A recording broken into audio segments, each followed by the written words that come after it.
रिया जल्दी करो बेटा, लेट हो रहे हैं।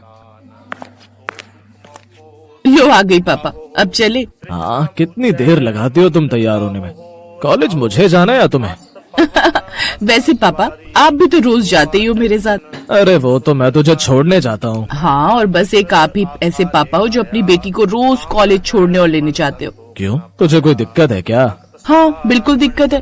पता है मेरी सारी सहेलियां मजाक बनाती है मेरा, कहती है लो पापा की बेबी परी आ गई। तो ये तो अच्छी बात है ना, तू है ही अपने पापा की परी। रहने दो ना पापा, बातों में आपसे तो कभी नहीं जीत पाऊंगी मैं। रिया की बात सुनकर रामलाल हंस देता है और कार चलाने लगता है। रास्ते में रामलाल पुराने दिनों की यादों में खो जाता है। रामलाल का छोटा सा और सुखी परिवार था, लेकिन फिर एक दिन रिया की माँ की मौत हो गई और तब से रामलाल ने ही फैक्ट्री और रिया दोनों को अकेले ही संभाला। और फिर कॉलेज पहुँचने के बाद ओके पापा बाय। Okay bye. पापा की बेबी परी? उफ, गलती कर दी आपको बताकर, बाय। ठीक है बाय। और सुनो, मैं शाम को टाइम पर आ जाऊंगा, ठीक है ना? रामलाल अपनी इकलौती बेटी रिया से बहुत प्यार करते थे। वैसे तो रिया थोड़ी चंचल और जिद्दी थी, पर दिल की बहुत अच्छी थी। शाम को तय वक्त पर रामलाल अपनी कार से रिया को लेने उसके कॉलेज पहुंच गए। तभी उसने देखा कि रिया वहां खड़े कुछ लड़कों से बात कर रही थी। फिर रामलाल ने कार का हॉर्न बजाया तो रिया फौरन कार में आकर बैठ गई। और फिर ये लड़के कौन थे? अब वो मेरे क्लासमेट्स थे पापा, मुझसे नोट्स मांग रहे थे। पक्का ना, कोई और बात तो नहीं है? वरना कुणाल को बता दूंगा। क्या पापा? कुणाल का नाम सुनकर रिया शर्मा गई। दरअसल कुणाल रामलाल के जिगरी दोस्त महेंद्र का इकलौता बेटा और महेंद्र के पूरे एम्पायर का इकलौता वारिस था। बचपन में ही रामलाल और महेंद्र ने उन दोनों की शादी तय कर दी थी और ये बात कुणाल और रिया दोनों जानते थे। खासकर रिया तो बस कुणाल और अपनी शादी का ही इंतजार कर रही थी। वो कुणाल को पसंद करती थी। और फिर आधे रास्ते में चलो उतरो। क्या हुआ पापा? अरे पानी पूरी नहीं खानी तुझे? हाँ, यू आर द बेस्ट पापा। जल्दी से 2 प्लेट पानी पूरी लगा दो यार। जी सर। ये लीजिए मैम। हाँ भाई, कुछ भी कहो, तुम्हारे हाथों में जादू है यार। कभी टिक्की और पापड़ी चाट खाकर भी देखिए सर, उतना ही टेस्टी बनाता हूँ। भाई आज नहीं, कभी और खाऊंगा। चलो अब चलता हूँ, ये लो अपने पैसे। नहीं सर, पिछली बार के बच गए थे, आज हिसाब बराबर हो गया। अरे मुझे तो याद भी नहीं था। कोई बात नहीं सर, मुझे तो याद था ना। रामलाल ने ओम के कंधे पर हाथ रखा और मुस्कुराकर वहाँ से चले गए। फिर रास्ते में ये लड़का मुझे बहुत अच्छा लगता है, सबकी मदद करता है और देखा तुमने कितना ईमानदार भी है। पापा ऐसा भी कुछ खास नहीं है उसमें, आपको तो बस सबकी तारीफ करने की आदत है। नहीं बेटा, तुझे पता है एक शाम मेरी गाड़ी का टायर पंक्चर हो गया था। तब तो मैं उसे जानता भी नहीं था। मेरे घुटने में दर्द था, इसीलिए मैं चाहकर भी टायर चेंज नहीं कर पा रहा था। तब वो लड़का आया और उसने मेरी मदद की और बदले में एक पैसा भी नहीं लिया मुझसे। हाँ तो ये तो कोई भी कर देता। नहीं, कोई भी नहीं करता है। बहुत मतलबी है आज के जमाने के लोग। नहीं पापा, कुणाल को देखा आपने, वो कितना केयरिंग है। हाँ वो भी है। अच्छा सुन, तेरा कॉलेज खत्म होते ही मैं कुणाल से तेरी शादी की बात करूँगा। रामलाल चाहते थे कि कुणाल और रिया की शादी जल्द से जल्द हो जाए, लेकिन फिर एक हादसे में कुणाल के पिता महेंद्र की मौत हो गई और शादी की बात टल गई। फिर एक दिन कॉलेज में। Hi Riya. Oh wow, what a surprise. आज तुम्हें रिसीव करने में आया हूँ। तुम्हारे पापा का फोन आया था कि वो किसी मीटिंग में बिजी हैं, तो इसी बहाने तुमसे भी मिलना हो गया। चले? हाँ चलो ना। कार ड्राइव करते हुए कुणाल को रिया एकटक देखे जा रही थी। फिर जैसे ही ओम की दुकान आई तो रिया ने झट से कहा स्टॉप। क्या हुआ? Is everything fine? यस, आओ ना, मैं आपको पानी पूरी खिलाती हूँ। कहाँ? इस ठेले पर? हाँ, मैं और पापा हमेशा यही खाते हैं। सुनो, 2 प्लेट पानी पूरी लगा दो। ओह कम ऑन, तुम मुझसे कहती मैं तुम्हें किसी 5 स्टार होटल में खिलाता। नहीं, भले ये ठेला लगाते हैं पर इसका टेस्ट लाजवाब है। आई स्वेर, खाकर तो देखो एक बार। मन मारकर कुणाल ने ओम के हाथ की पानी पूरी खाई और अब चले? ओके चलो। ये लो 100 रुपए and keep the change. Kunal का ऐसा घमंड देखकर ओम को बहुत बुरा लगा, लेकिन वो कुछ नहीं बोला। इसी तरह दिन बीतते गए और फिर एक दिन। तो बताओ क्या सोचा है शादी के बारे में? I'm ready uncle. वैसे भी मेरे डैड ने आपको प्रॉमिस किया था कि मैं रिया से ही शादी करूं, तो मुझे तो उनका प्रॉमिस पूरा करना ही है। बस मैं यही सुनना चाहता था। तो बेटा डेट फाइनल करा ले। हाँ अंकल, और उससे पहले कुछ जरूरी बातें करनी थी आपसे। रिया आपकी बेटी अकेली है, तो शादी के बाद तो वैसे भी आपका सब कुछ मेरा हो जाएगा। और मुझे अपने प्रोजेक्ट के लिए थोड़े अमाउंट की जरूरत है, तो मैं सोच रहा था कि आप क्यों ना अभी ही अपनी फैक्ट्री मुझे दे दे। 50 लाख के आसपास की तो बिकी जाएगी, राइट? कुणाल की बातें सुनकर रामलाल हैरान थे। तभी कुणाल ने आगे बोलना शुरू किया। आप चिंता मत कीजिए अंकल, मैं वो पूरे 50 लाख अपने प्रोजेक्ट में इन्वेस्ट करने वाला हूँ और फिर ये रकम कुछ ही सालों में चौगुनी हो जाएगी। पर बेटा, मेरे पास ले देकर वही फैक्ट्री है, फिर मैं क्या करूंगा? ओह कम ऑन अंकल, अब आप रिटायर हो जाइए, आपके लिए मैं नौकर वगैरह का इंतजाम कर दूंगा। कुणाल का ये रूप देखकर रामलाल बहुत दुखी थे, लेकिन रिया की खुशी के आगे वो मजबूर थे। ना चाहते हुए भी उन्होंने एक बहुत बड़े बिजनेसमैन को अपनी फैक्ट्री बेच दी और एडवांस के तौर पर उनसे 20 लाख रुपए ले लिए। कार में रिया अपनी शादी की बातें किए जा रही थी और उधर रामलाल गहरी दुविधा में थे। इसी उधेड़बुन में रामलाल का ध्यान हटा और उनकी कार का एक्सीडेंट हो गया। Doctor please save my father. आपको भी चोट आई? आप बैठिए, हम जल्दी कुछ करते हैं। एक्सीडेंट में रिया को तो मामूली चोटें आई थी, लेकिन रामलाल बुरी तरह से घायल हुए थे।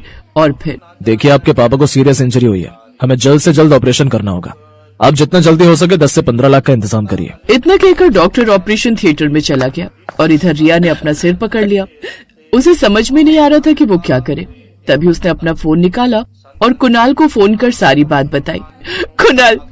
कुणाल प्लीज पापा को बचा लो। बचा लो? अंकल ने अपनी फैक्ट्री बेचकर जो पैसा लिया उसे यूज करो ना। और हाँ सुनो, वैसे तो बात 50 लाख की थी, पर अब 40 भी मिलेंगे तो भी मैं तुमसे शादी कर लूंगा, ठीक है ना? Don't worry. उसने अगला फोन अपने पापा की फैक्ट्री के मैनेजर को किया और सारी सच्चाई जानने के बाद उसका दिल बैठ गया। हे भगवान, अब मैं कहाँ से लाऊं पैसे? पता नहीं पापा ने पैसे कहाँ रखे हैं, ये भी कोई नहीं जानता। रिया माथा पकड़कर हॉस्पिटल में बैठी थी कि तभी वहाँ ओम आया और उसके हाथ में एक ब्रीफ केस था। मैडम, आपके पापा ये बैग मेरे ठेले पर ही भूल गए थे। अब मुझे तो पता नहीं था कि आपके पापा का है, और इसके मालिक का पता लगाने के लिए मैंने इसे खोलकर देखा था। इसमें ढेर सारे पैसे मैडम जी। मैं इसे लेकर आपके घर गया तो पता लगा कि सर का एक्सीडेंट हुआ है। आप दोनों ठीक तो है ना? रिया ने झट से बैग खोला तो उसमें वाकई 20 लाख रुपए थे। रिया को लगा कि ओम उसकी जिंदगी में फरिश्ता बनकर आया है। उसने झट से काउंटर पर सारे पैसे जमा कर दिए और फिर ओम को सारी बात बताई। ओम अगले 2 दिनों तक रिया के साथ अस्पताल में ही रुका रहा। ऑपरेशन के 2 दिन बाद रामलाल को होश आया तो सामने ओम और रिया बैठे हुए थे। सर, आप ठीक है ना? अरे ओम, तुम यहाँ कैसे? सर, वो आप अपना पैसों का बैग मेरी दुकान पर भूल गए थे, मैं तो वही देने आया था। पापा, डॉक्टर्स ने 15 लाख रुपए मांगे थे, मुझे कुछ समझ नहीं आ रहा था। और कुणाल, वो तो बहुत बड़ा लालची और धोखेबाज निकला। ओम हमारे लिए फरिश्ता बनकर आए पापा। 2 दिनों से ही अपने घर नहीं गए, मेरी और आपकी देखभाल करते रहे पापा। ये नहीं आते तो पता नहीं क्या हो जाता। ये कहकर रिया रोने लगी। अब सब कुछ तुम्हारे सामने है रिया। एक कुणाल है जिसे तुमसे नहीं सिर्फ मेरे पैसों से प्यार है, और एक ओम है दिलदार, सच्चा और ईमानदार। अगले ही पल रामलाल ने ओम के हाथ में रिया का हाथ रख दिया। कुछ दिन बाद रामलाल पूरी तरह ठीक हो गए और उन्होंने धूमधाम से रिया और ओम की शादी करा दी।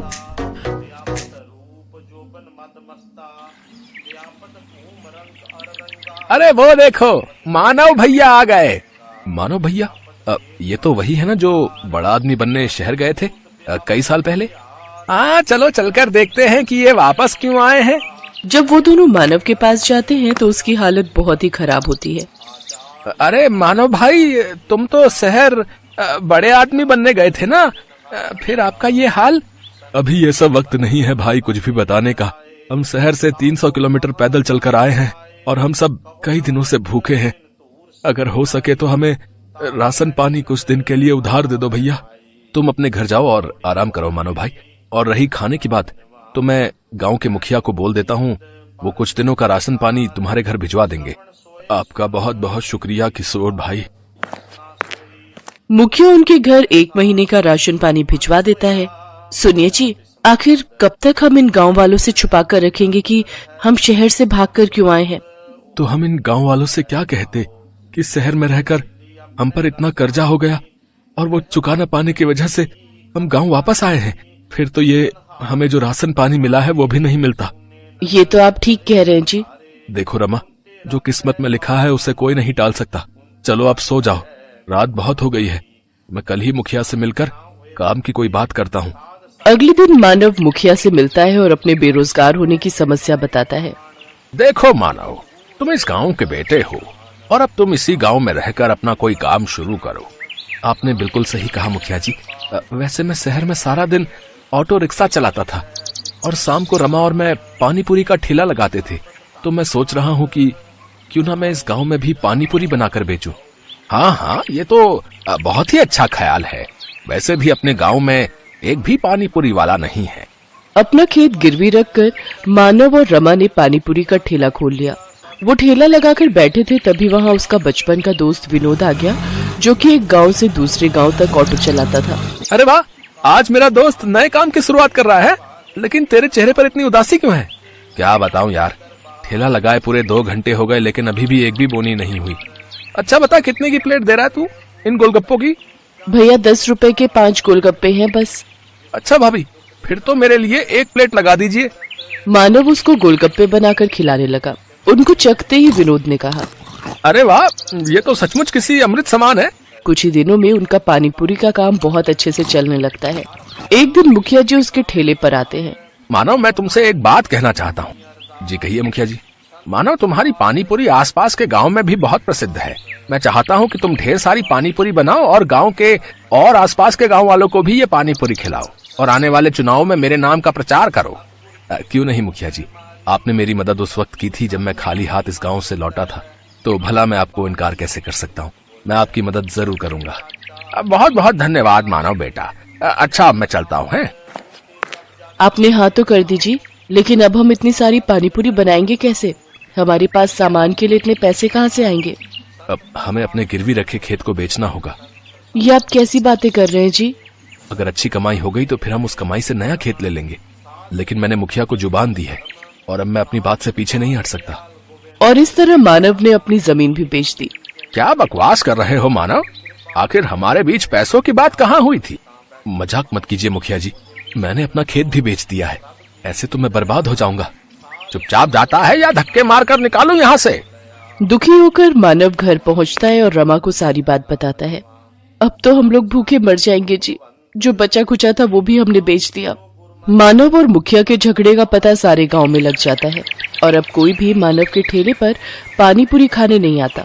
एक रोज विनोद मानव के घर आता है और कहता है, मानो मैं कुछ दिनों के लिए किसी काम से शहर जा रहा हूँ, तब तक मैं अपना ये ऑटो रिक्शा यहीं छोड़कर जा रहा हूँ।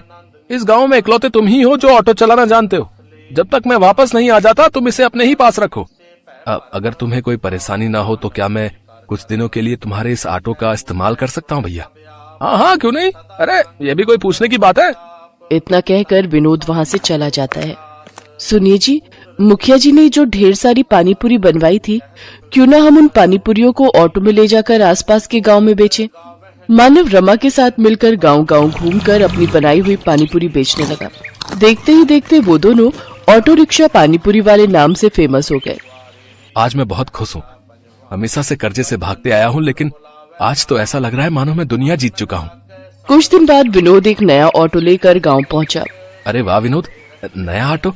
लेकिन तेरे पास तो पहले से ही ऑटो है ना, फिर ये किस लिए? अरे वो ऑटो अब पुराना हो चुका है यार, और मैं उसे बेचने की भी सोच रहा हूँ। मैं अब एक गांव से दूसरे गांव की सवारियां छोड़ने की बजाय गांव से शहर तक की सवारियों को छोड़ूंगा। अगर आप बुरा ना मानो विनोद भाई, तो क्या ये ऑटो हमें बेच सकते हो? अरे ये भी कोई पूछने की बात है? आज से ये ऑटो आपका हुआ है। तेरी बड़ी मेहरबानी मेरे दोस्त। ये ले, ये तेरे ऑटो रिक्शा के पैसे पकड़। रमा और मानव तो ऑटो पाकर बहुत खुश थे। अब वो दोनों सारा दिन एक गांव से दूसरे गांव घूम कर पानीपुरी बेचा करते थे और लोग बड़ी आस लगाकर उनकी पानीपुरी के इंतजार में बैठा करते थे। उनका व्यापार अब बहुत अच्छा चलने लगा और उन्हें अच्छी आमदनी होने लगी। Best buddies. Hello friends. Thanks for watching this video. अगर आपको ये वीडियो पसंद आया है तो प्लीज लाइक, सब्सक्राइब, कमेंट्स करें इस वीडियो पर और हाँ, शेयर करना भी ना भूलें। और भी मजेदार वीडियो देखने के लिए नीचे दिए गए बेल आइकॉन को दबाएं। देखते रहिए बेस्ट बडीज।